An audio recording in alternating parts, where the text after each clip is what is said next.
How to Fall in Love with Anyone, a Memoir and Essays, is a book that when I first began reading it, I expected, and was enthusiastic about, expecting it to be more of an analytical look at love and relationships. But I found myself incredibly moved while reading this book and wanting to cry in numerous parts. So before we begin, Mandy's just going to do a reading from her book, and then we'll get into the session. All right. Okay, so I'm going to read from what is the very last essay in the book, and just sort of thinking about love stories and their role in our culture and our individual lives. Part of what we need from love stories, I think, is to be told what is possible in love, because stories give us models for how love can look. In their 1995 essay, Knowledge and Memory, The Real Story, Roger Schenck and Robert Abelson argue that all human knowledge is contained in stories. Everything we know and understand is filed away in the index of narratives we carry around in our minds. I've often thought about this as a persuasive argument in favor of a liberal arts education. The more stories you know, the more you can say and do and understand in the world. But quantity itself isn't enough. As Rebecca Solnit points out in her essay, Men Explain Lolita to Me, which you should all read, not all stories are good. And the literary canon, for example, is full of texts, like Lolita, that normalize rape or marginalize characters and voices and points of view that aren't white and male. Art can inflict moral harm, and often does, just as other books do good, Solnit writes. The problem with most conventional love stories is that they fail to expand what we know about love. They limit, they prescribe, and it is very easy to consume the same story over and over as you go about your life without even noticing it.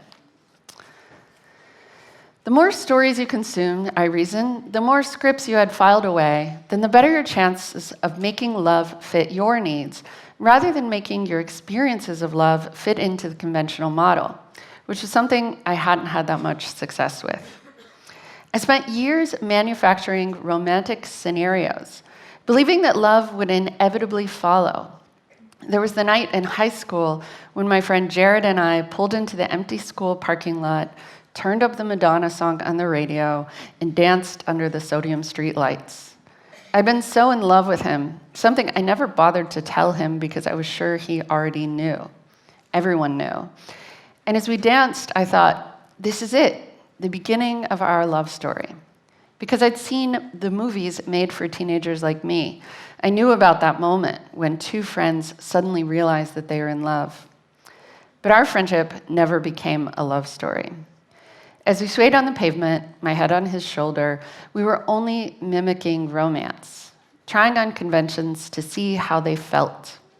We spent another year or two doing this, practicing the script of love in quiet moments alone, usually while he was dating someone else. Eventually, I figured it out. Trying to enact the script of love isn't enough to generate love.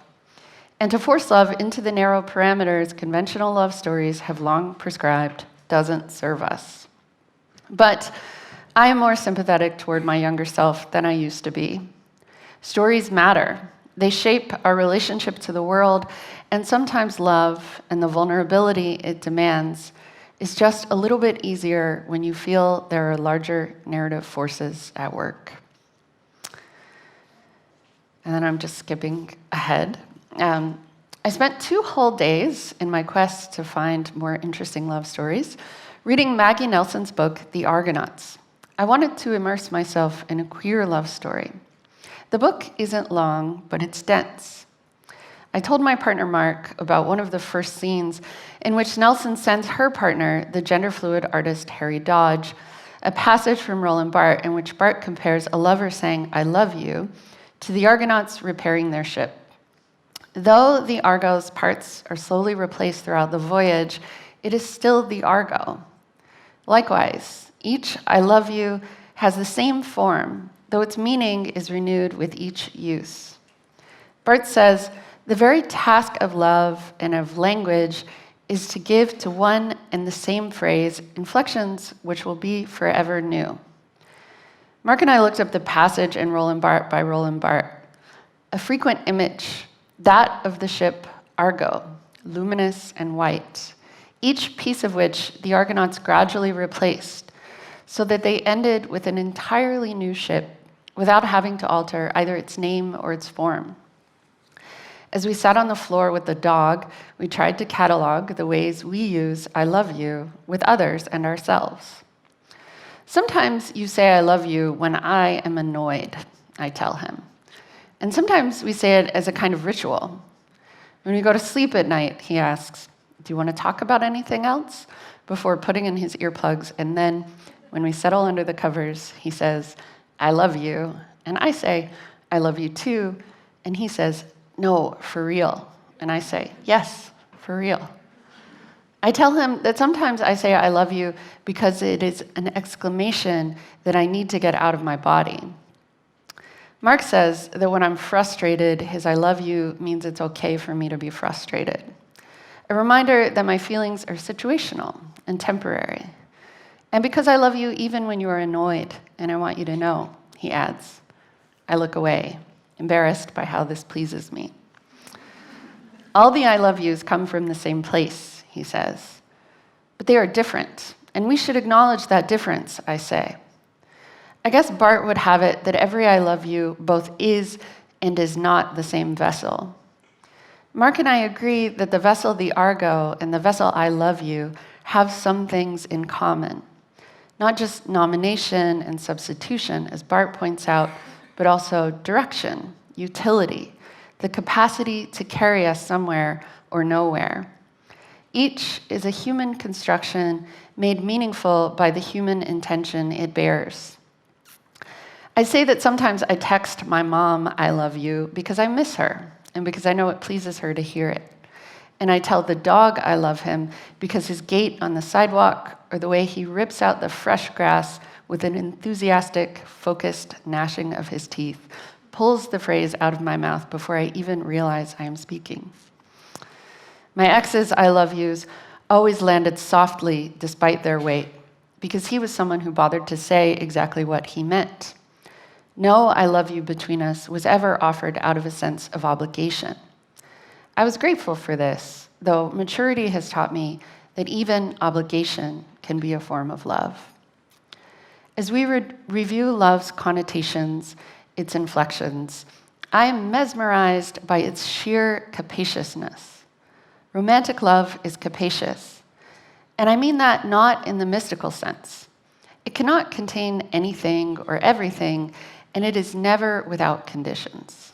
But rather, it is capacious in the daily way that any expression of love might also express trust, doubt, regret, resignation, humor, self-congratulation, or sacrifice.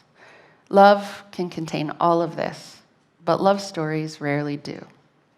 And I'll stop there.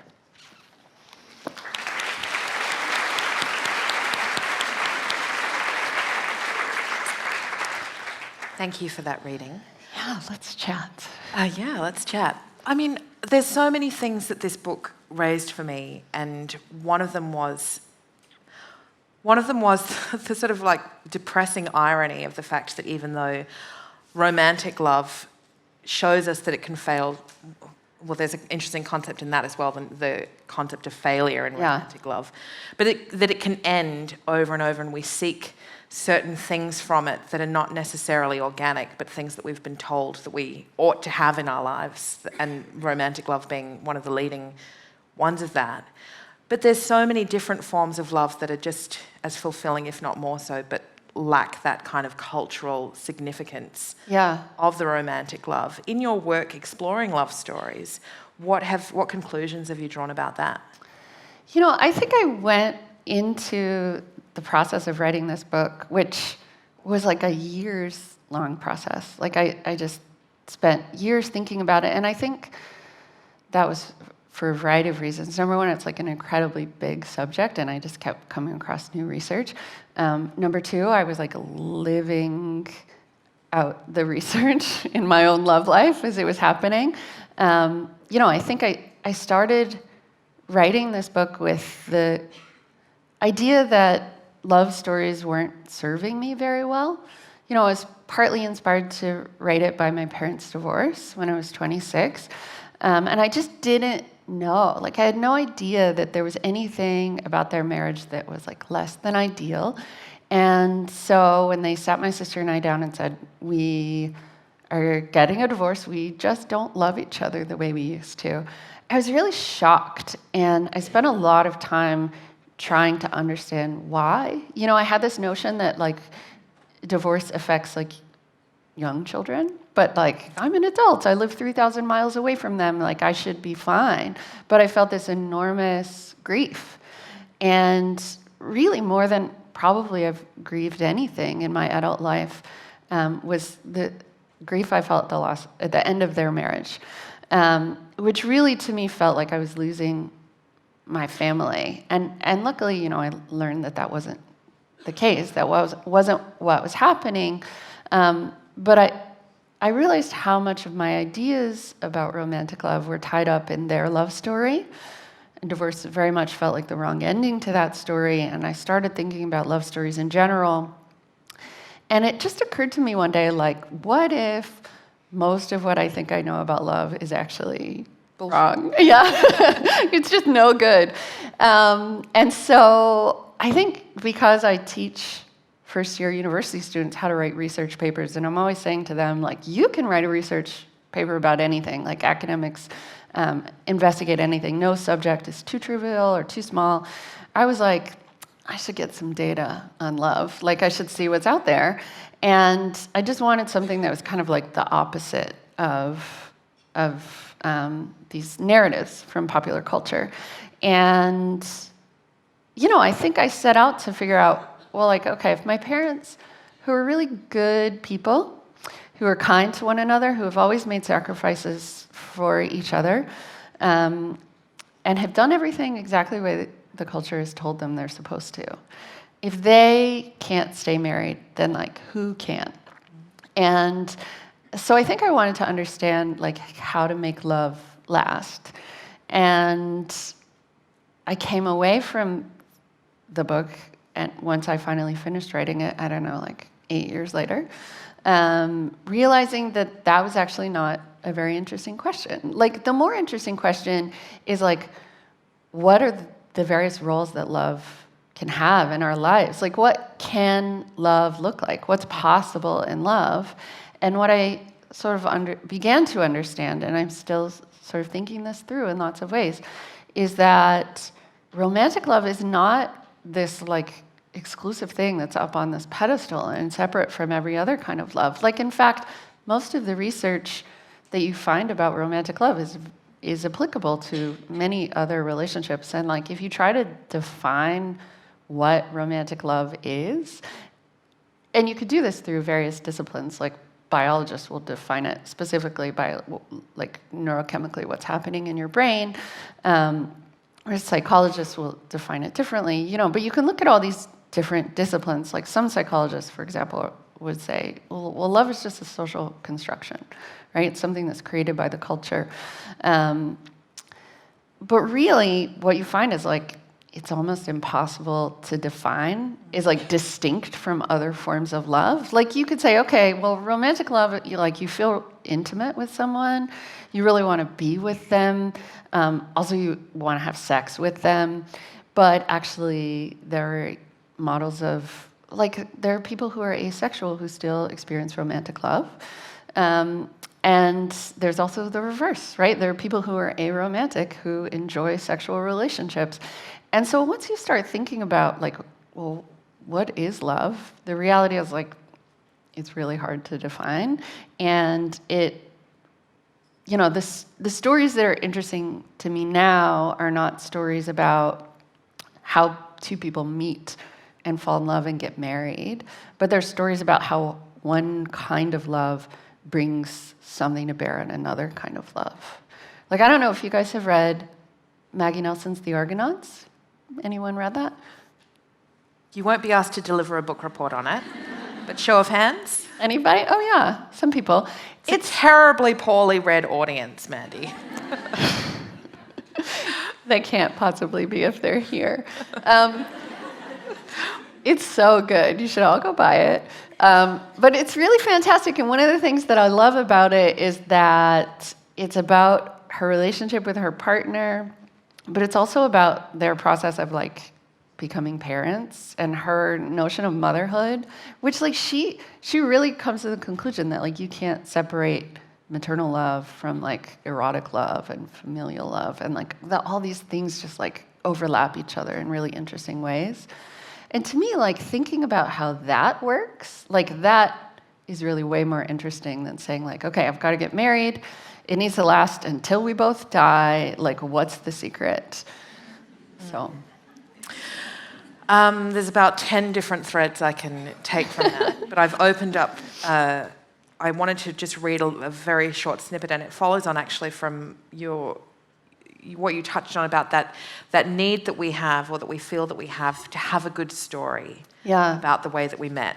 And you're writing about, so the beginning of the book opens with Mandy discussing ending her 10-year relationship with her, really your first adult partner. They met in college, and then they went out for 10 years, lived together, and then they get to this point where the relationship, nothing's happened really significant to end the relationship. There's not been infidelity or, there's no moment other than them both thinking, is this something that we really should continue with? Personally, I hated Kevin. It's all right, I've already said that to Mandy. Most properly exemplified by the fact that when she meets him again, after he comes back from a year's exchange in Germany, one of the descriptions that Mandy has about him is that he drops German words into the conversation with her and waits for her to intuit their meaning. We've all loved someone like that. And we've all felt dirty about it afterwards. But there's this part where you say, at 20, I wanted a love story almost as much as I wanted love itself. I didn't have a script to make sense of those first few months with Kevin, but over time I learned how to edit out the doubt and ambiguity and shape our lives into a classic girl meets boy story, a variation on the familiar form, giving myself some of the agency I wished I'd had. Maybe I accepted less than what I wanted, from Kevin and from love, because he offered enough to tell a good story. And for a few years, having a good love story felt a lot like having good love. I read that and I was like, oh! And even just reading it out again now, I get chills and want to cry, because it feels so real and something that I hadn't thought a lot about in terms of my own myth-making and myth-building around love. And I want to bring that back to the way that you kind of mythologize your parents' love and how this informs your expectations of love later on, and the kind of the damage that we can wreak upon ourselves when we make the mistake of taking something that from the outside makes us feel a certain way and wanting to replicate it in our own lives. Yeah, I mean, I think it goes back to this idea of scripts, right? So, like, you could think about romantic love as coming with this set of social scripts for the role of love in our lives. And there's like this micro script, which is like what you do and do not say on a first date. And then there's like a macro script, which is basically, the trajectory of a life and the role of love in that life. And that's like, you meet someone, you develop an exclusive relationship at a certain point, maybe you move in together, then you get married, buy a house, have children. And there's this really sort of narrow script, narrative, what I would call like the love, marriage, baby carriage narrative for how love should go, what it should look like in our lives. And I think we all absorb that narrative without noticing that we're doing it.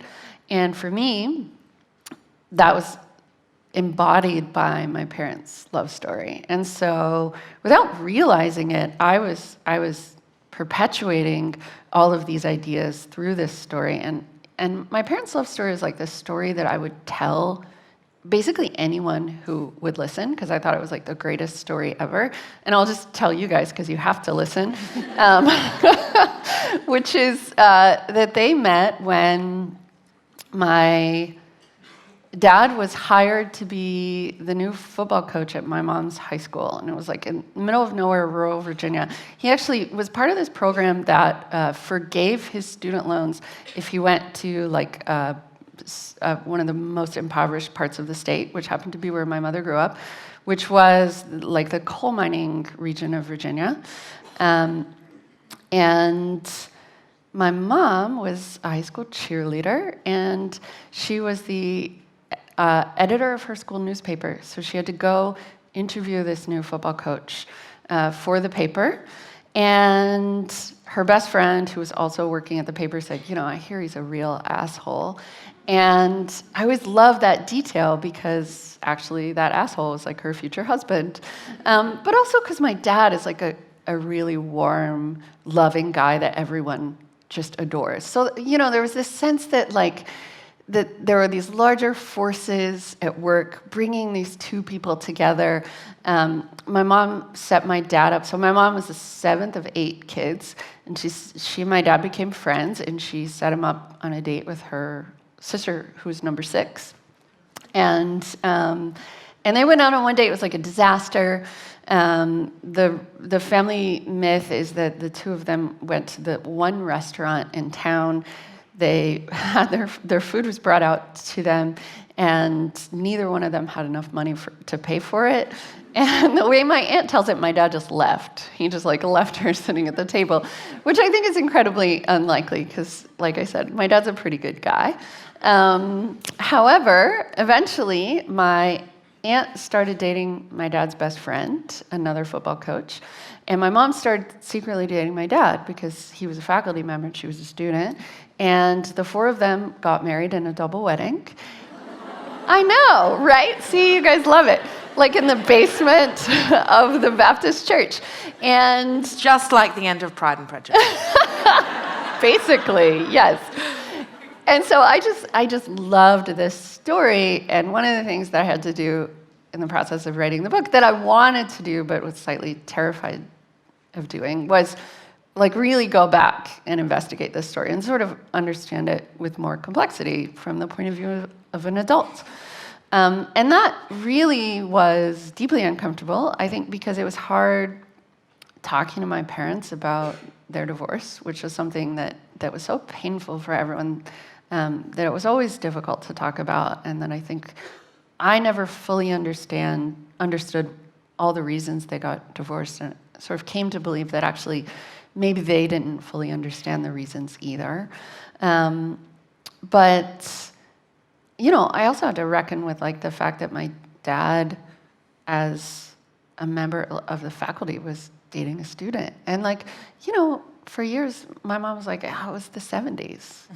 That's what people did in the 70s. And I don't think she was wrong, but I also think that looks really different now. And so it really required me just to take this huge myth that was really so foundational to my identity and how I understood who I was in the world, and totally dismantle it, which is I think a really uncomfortable thing to do, but also really liberating, because suddenly I was well, if they couldn't make this marriage work the way they wanted it to, and they're happier outside of it, which they really are. They're quite happy now. They seem to be living their best lives post-divorce, which I think is fantastic. Maybe I don't now have to have a relationship that looks like theirs. Maybe there are more possibilities for me for what love can look like. And so, in the end, I think that was a fruitful thing to do, if really hard.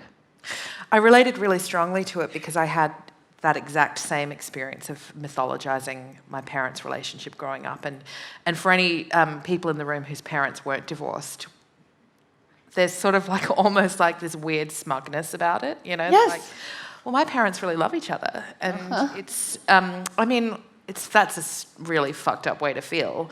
Yeah. But, yeah, but I didn't realize, we all felt that way, my mom, my dad, my sister, and me, without knowing it. But we're sort of self-satisfied and elitist. Really good at love enough. Yeah, we did it right, and everyone else kind of failed.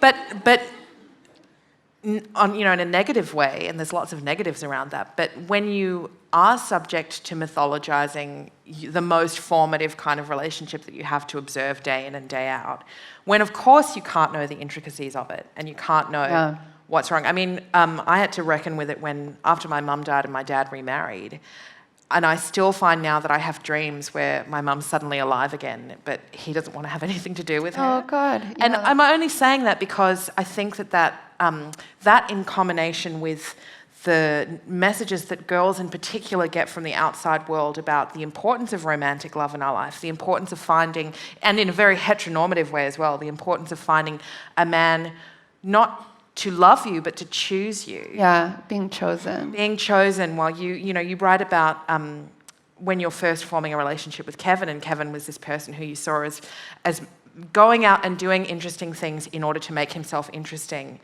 And you would become interesting.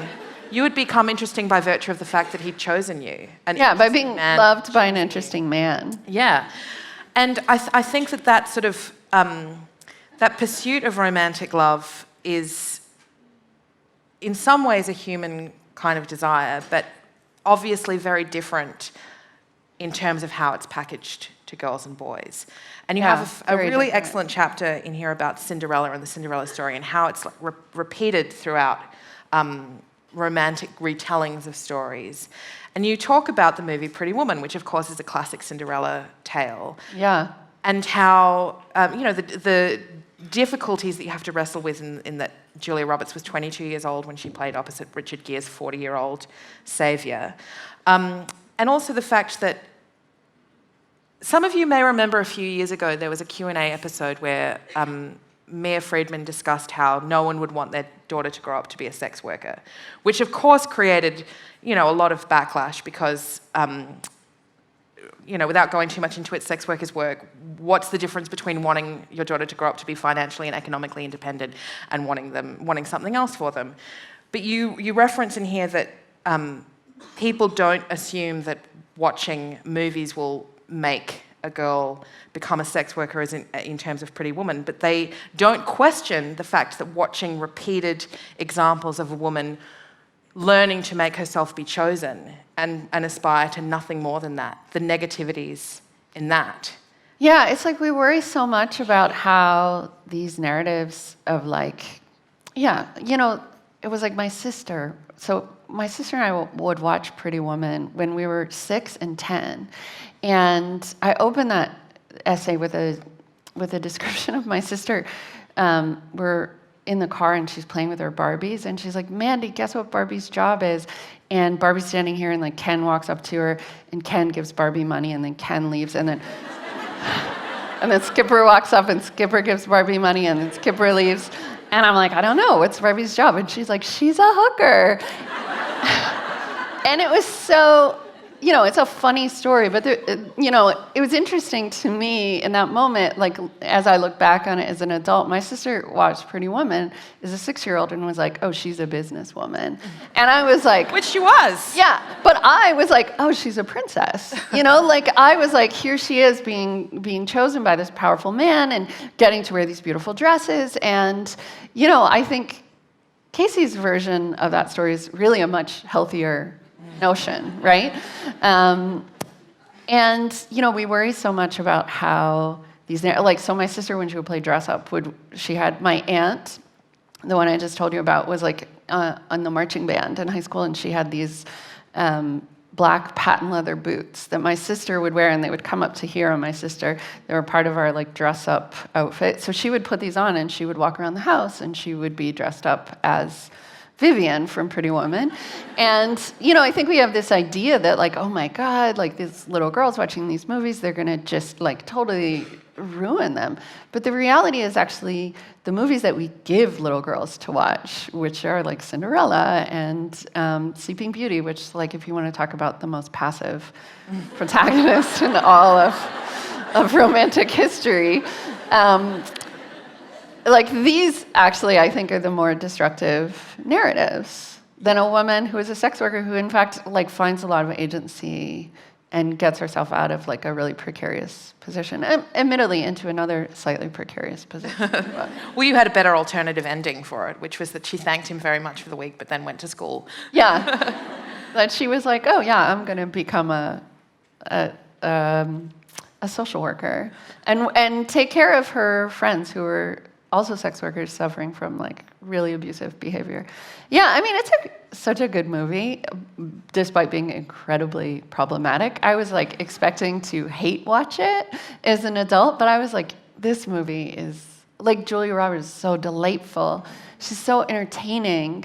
And so I wanted to imagine like a better ending for her. Than Richard Gere. And Richard Gere. An old Richard Gere.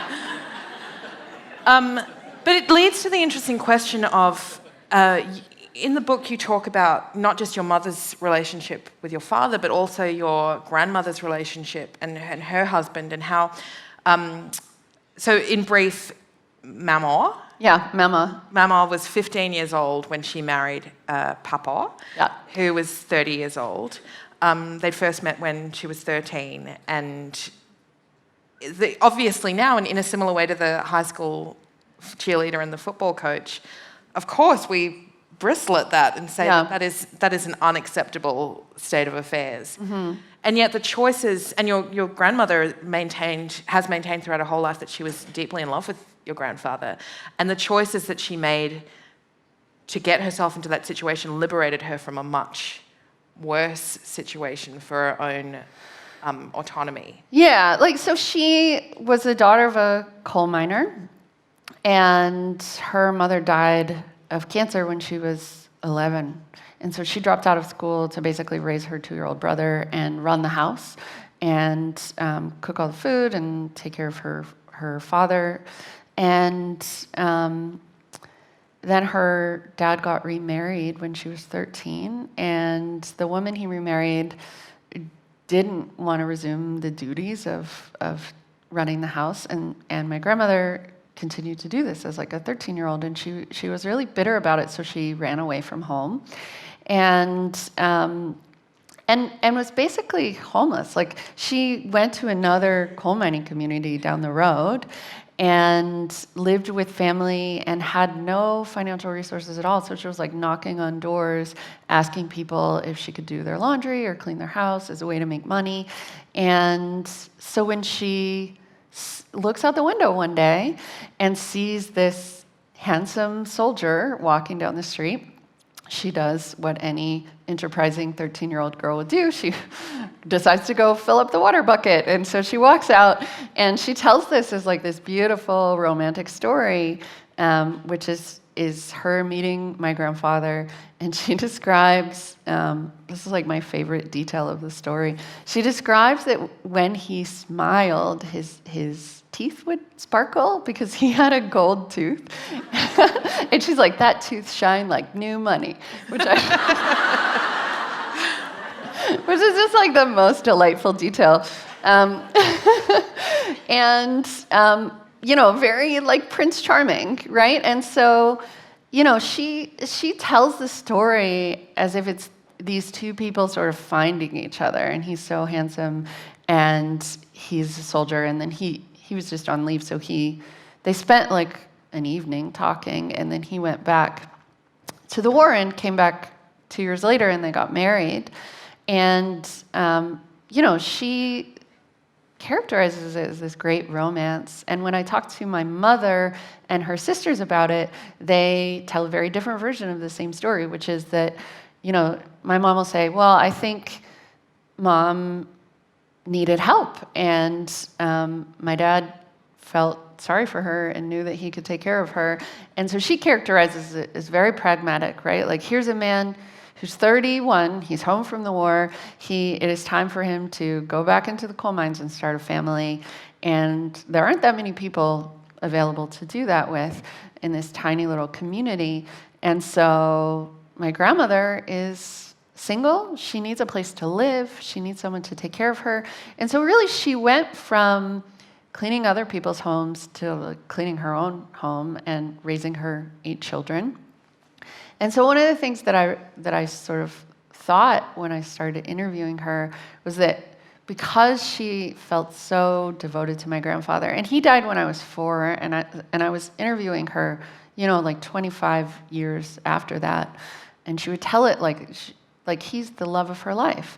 And my grandmother, men love my grandmother, and she'll be like the first person to tell you this. But there are always men following her around, and they would want to take her out to dinner, and they want to be her close friend. But she never remarried, and I always wanted to understand why. And I always thought the reason that she didn't remarry was because she loved my grandfather so much, because that's how she tells the story. But what I found talking to her is that actually she was living off of his pension, his military pension. And if she remarried, she would have to give that up. And after he died, she's not raising any children. She's only responsible for herself. She's finally living a really independent... Her best life. Yeah, her best life. And men come court her, they come visit her, but she was not willing to give up that autonomy. And to me, that's a more interesting story, right? It's not about her being so devoted to my grandfather. It's really about her, even if she wouldn't characterize it this way, being devoted to herself, which I think is a much better way to be. Some of my favorite parts of the book are later on when your breakup with Kevin is finalized, and you, of course, hated that guy. No, but you talk about learning to be alone again. You talk about, having a cup of, and in Australia we call it coriander, not cilantro, but having a cup of coriander on the windowsill because Kevin hated coriander, so you could never eat it. But then I remember, that moment of buying it at the grocery store. I was like, I'm my own woman. Yeah, but then asking yourself, well, am I eating coriander because I like it, or am I eating it just because now I can have it? Yeah. And so all of these questions that you the process that you take in leaving a state of romantic love, the process you take in learning how to fall in love with yourself and your singledom again and your autonomy. And you also later on talk about wrestling with the decision to move in with your current partner, now Mark. And I have to admit, there was a part of me that was like, don't do it. Not because I doubt the way that you write about your relationship, because I think that politically there is a moment when you, and I'm speaking as a 36-year-old woman who had all of these ideas about, and notions about romantic love and the importance of securing the love of someone, whether it were man or woman, just someone who would choose me when I was in my 20s and very idealized these sorts of things. That now I think, as happy as I am with my partner and my child, there's a part of me that was so envious of reading your experience of being able to live alone again and have that space to yourself. And I think that this is something that women especially wrestle with, particularly if they're in heterosexual pairings. Yeah, totally.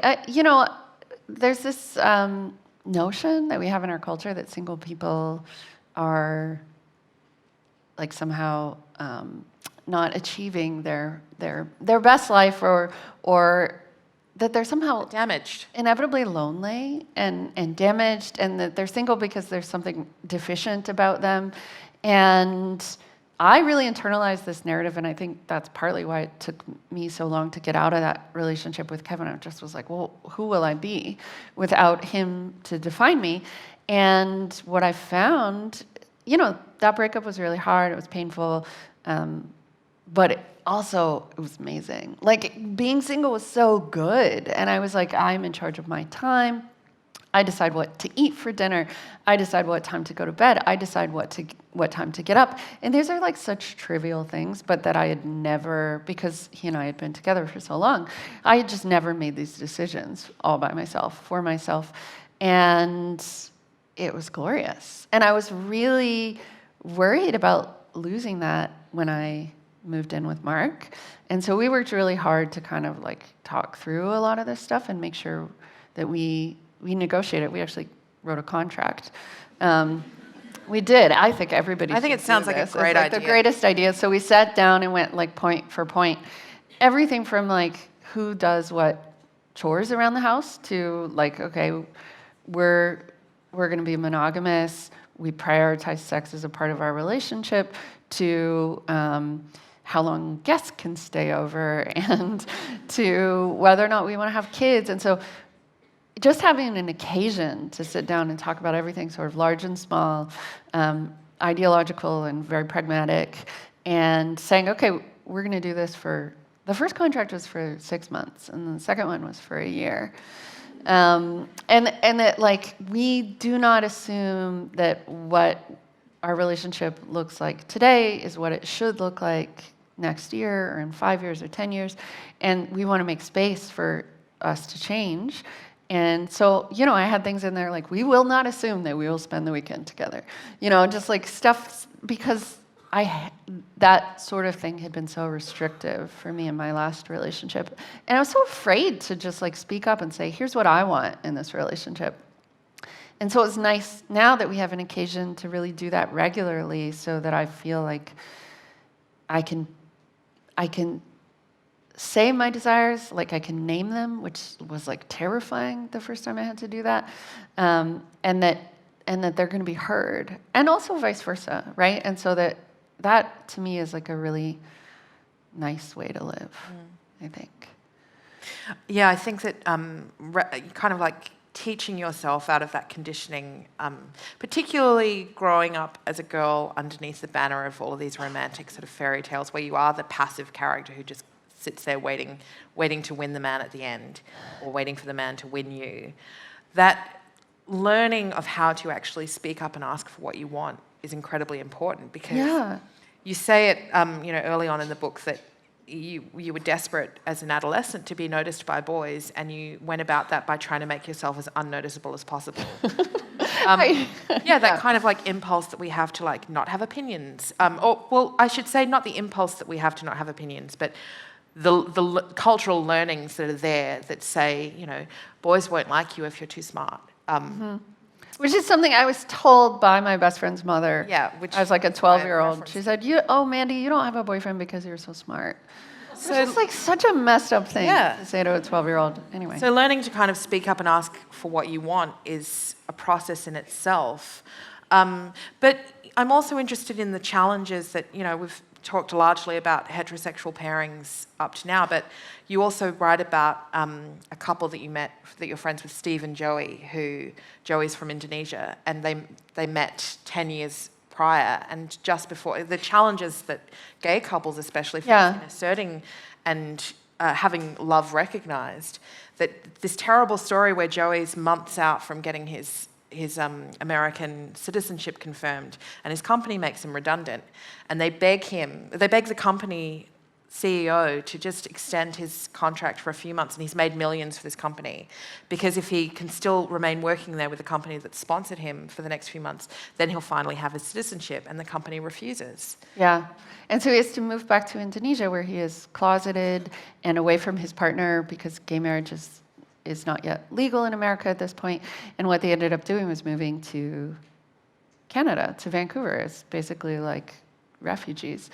And it was really interesting to talk to them and hear about their love story and think about the narratives the sort of narratives we have for heterosexual relationships, where and how those intersect with narratives for queer relationships, where they don't, how, and this is one of the things, I guess, the sort of important or most interesting thing about this to me is like, we use this like hashtag love is love when it comes to like the movement for same-sex marriage.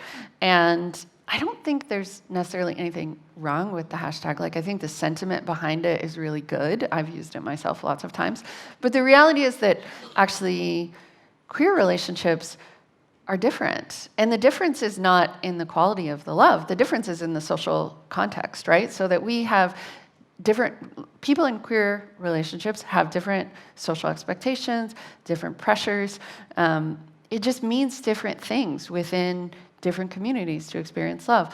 And love is inflected by our identities, right? Like, love is inflected by race. Love is inflected by ability or disability. Love is inflected by religion. And, I think when you say, well, love is love, we sort of smooth that over and say, I don't want to talk about those differences, but I think that sometimes means that we don't talk about the way in which our culture celebrates some kind of loves over other kinds of love, right? And so it's like, okay, now if queer love looks like heterosexual love, if it looks like two people who go to the courthouse or go to the church and they get married and they commit to each other and they're monogamous and they have children, then we're good with it. But what if it doesn't look like that? Like, that's still love, you know? Yeah, you talk about that ad that maybe some of you saw when it was going around, the giant X-ray screen, and behind it with two skeletons dancing. And then these two people come out and it's two women and everyone's like, oh, wow. Oh my God, I can't believe it's two women. And I just want to kind of just confirm and reaffirm what you've just said, because the ad sort of says love has no gender, and then it's an interracial couple. Love has no race, love has no religion, love has no disabilities. And you say, when it comes to love, I'm no longer interested in annihilating differences. I want to engage with alternative love stories without co-opting them, without heteronormalizing, and without saying, here's what we straight, monogamous, cisgender, able-bodied people have to learn from them. Even though I do think there is a lot to learn. Love may not have a gender, a race, a religion, or a disability, but people who love have all of those things, and I'm interested in how these things inflect love. I want to resist the impulse, however well-intended, to universalize.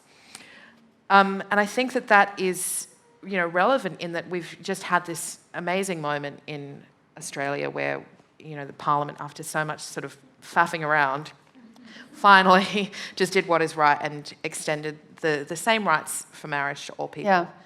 Yeah. But apart from all of the hate that vote and the presence of that vote threw up, there are people and queer people in the community who are conscious of how it creates and celebrates a conservative idea of love, that for love to be considered real and solidified, it ends in marriage. Yeah, totally. There's a word called amatonormativity, which is like one of my favorite things that I came across in this research, which is coined by this philosopher Elizabeth Brake, and it's basically the notion that the ideal version of love that everybody is implicitly striving for is like long-term, monogamous, marriage-minded, committed love. And the result of amatonormativity is that we stigmatize being single, we stigmatize short-term love, we stigmatize non-monogamous love. But there are all these modes of practicing love that we kind of push to the margins or invalidate because we focus on this very normative notion of romantic love.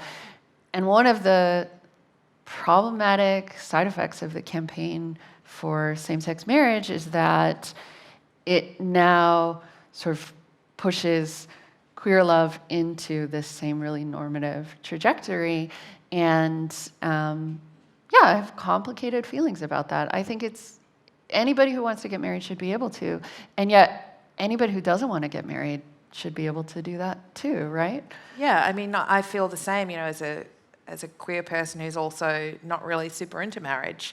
Of course I celebrate the decision, but I find it difficult to reconcile my feelings about that with the fact that I would love all marriage to be abolished. Right. I don't think that marriage is actually a good state for a lot of people. I especially don't think that in heterosexual pairings that marriage is a particularly good state for women. I think that it can be, but I think that there are lots of questions to be asked about that, and this sort of assumption that love becomes more important when it ends in marriage. Or that it's more legit. It's recognised by the state. Is as silly as saying that love becomes, or families become more important when two people have a child together as opposed to choosing not to have children. We've only got about 9 minutes left though, so I'm just going to open it up to the floor. If anyone has a question, please make your way down to the microphones just on the left and right of the stage. Again, try and keep it to a short question with a point. And don't be shy. While people are walking down, I just want to add one thing to your point about marriage serving women. Like, I think the reason that we see like shelves full of bridal magazines at like bookstores and airports and there are no shelves of groom magazines is because like the culture is working really hard to sell the notion of marriage as validating to women. Because the goal. Because otherwise, if women step back and look at the amount of work that they do in marriage, the emotional labor, the physical labor, like a lot of women would be like, this might not be that fun. This doesn't look that good for me. It makes zero sense to me, honestly. I think that there are obviously circumstances where you can have an equal partnership. Yeah, totally. But I think it's really, really hard to fight off the cultural conditioning that we have. And I also object to the idea that somehow all of a woman's achievements fall short if she hasn't found a man to choose her and love her and impregnate her. Yeah. I mean, and the best example I can think of that is poor old Jennifer Aniston. Poor old Jennifer Aniston. For the last... She's like the poster child. For the last 15 years, she's had to deal with people talking about how like depressed and barren she is. How she's obviously mourning constantly the loss of her relationship to Brad Pitt. Yes. And now that Brad Pitt and Angelina Jolie have separated, all these tabloid magazines are throwing them back together. And as opposed to saying, oh, maybe Brad Pitt wasn't that good of a husband. Maybe he was like a bad guy. Yeah. Who, by the way, did not stop working with Harvey Weinstein, despite the fact that he knew that both of his significant relationships had, the women in them had been attacked by him. But yeah, like 3 magazines this week have them married in Hawaii and a baby on the way. I know. You know, it's just absurd, but this is the narrative that women are being taught to aspire to. Is there a question down there? Hey there. I have to apologise about the super heteronormative version of this question that's about to come. Oh, God. But I have to notice that in a lot of my conversations recently, we've been talking about, my girlfriends and I have been talking about how potentially the way that women talk to women about sex and love is incredibly different to the way that men talk to men about sex and love. And the fact of that might be framing the way we behave just by the linguistic differences.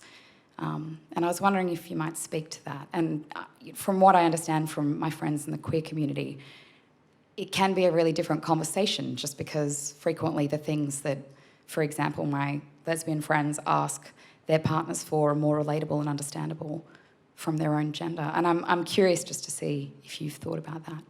Yeah, that's a really interesting idea. I mean, because I am not that privy to many man-to-man conversations about love, I don't know if I can speak to those directly, but I can say that I do see a difference between how straight people talk to one another about love and how queer people talk to each other about love, both within relationships and with their peers.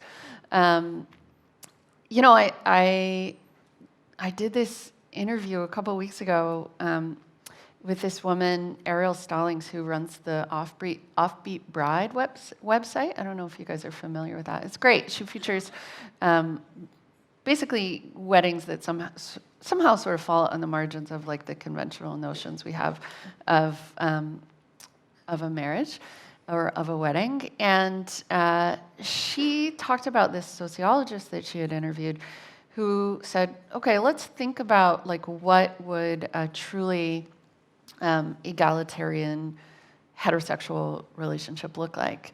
And the sociologist said, I think it would look like 2 men who get married, right? So 2 people who come from a position of privilege and power, who decide to live together and have to negotiate everything from the ground up, right? So there is no obvious solution, for example, if they have kids, about who the teacher is supposed to call if the kid gets sick at school, right? So there is no implicit idea about like who takes care of the lawn and like who cleans the bathroom.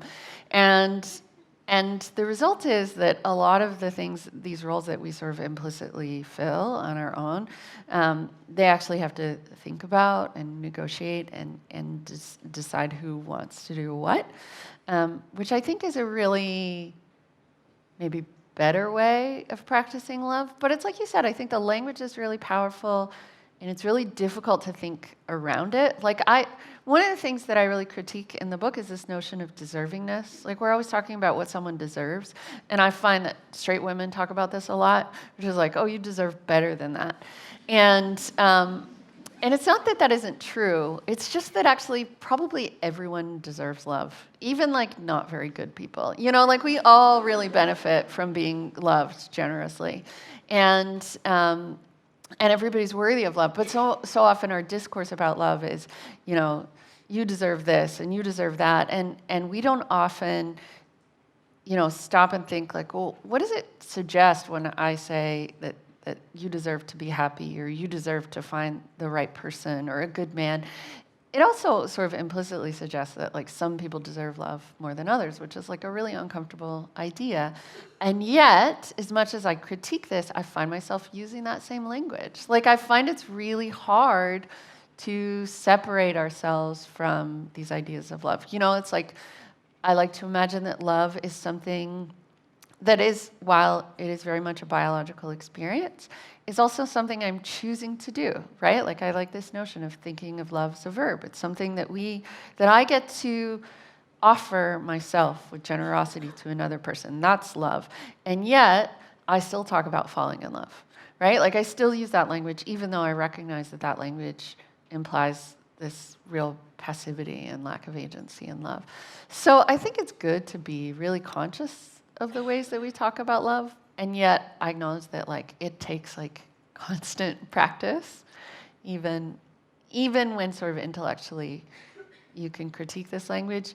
It's so baked into our culture, and language so much shapes the way that we think that like you have to work really hard to find new language to separate yourself from it. Can I ask a follow-up question? If it's very, very quick. I was just wondering whether you think the same thing about the way that the language might be impacting the conversation that's happening around the Me Too campaign, and especially around male sex offenders and offenders of sexual assault, and potentially the way they relate to definitions of consent versus in female community.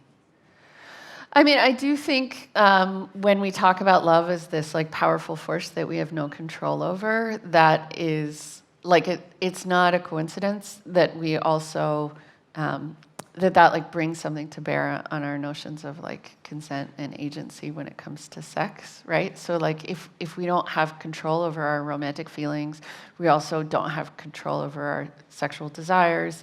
And if we can't control them, then maybe we can't. It's like a slippery slope to thinking, well, we can't control our behaviors. You know, it's like Donald Trump says, oh, I just start kissing them. Like I can't even stop myself, right? And we have this notion in our culture that like that's possible, right? That's possible that you just start making out with someone when you walk in the room because this beauty pageant contestant is so beautiful. You know, that men cannot resist their own sexual impulses. So yeah, I totally think all this stuff is related. I'm so sorry, but we've run out of time. And is it very, very quick? I'd probably squeeze a couple more minutes out. Yeah, I just wanted to know what your thoughts are on love around the digital age and using Tinder and Bumble and all of that kind of thing, and people becoming a little bit disposable in terms of using dating apps and that kind of thing. Yeah, so I'll try to keep this short, but basically I think the beauty of online dating and dating apps is that we now have access to more partners than we've ever had in human history, right? And when you have more access, then you have much higher likelihood of choosing a good partner, and you have a lot more agency. You have a lot more choice, which I think, especially for women, can be incredibly empowering. But the flip side of that is that with more choice comes more superficial interactions with people and decreased sense of accountability, right? So like if you're going on a date with like the guy who like works at the bank with your aunt, and he ghosts you, that's gonna be weird, right? Like he's gonna have to show up to work and be like, oh yeah, I just didn't show up to that date that you set up for me. But if it's somebody on Tinder and you have a date set up and you never like show up to the bar and they never show up and you never hear from them again. That's normal, right? So we lose this sense of accountability and, you know, obligation to each other, right? Like all the ethics that come with personal interactions become a lot looser. And so I think the result is that online dating can be incredibly frustrating. There's a lot of opportunity for abuse, verbal abuse, or even just like unwanted dick pics, which also counts as abuse. How did you guys meet? Well, I fell in love with him when I saw his. He sent me a picture of his penis, and I was like, I was let's just go like, to dinner. whoa, that is so original. Yeah, so it's a trade-off. And I think on the whole, we benefit from the trade-off, but you have to really work the system, and it can be exhausting and painful and ugly at times as well. Thank you very much for your questions. It's very sadly we've run out of time. There's so much more that we can talk about. Love is, after all, the consuming sort of thought of most of literature in some way. Please join me in thanking Mandy Len Catron.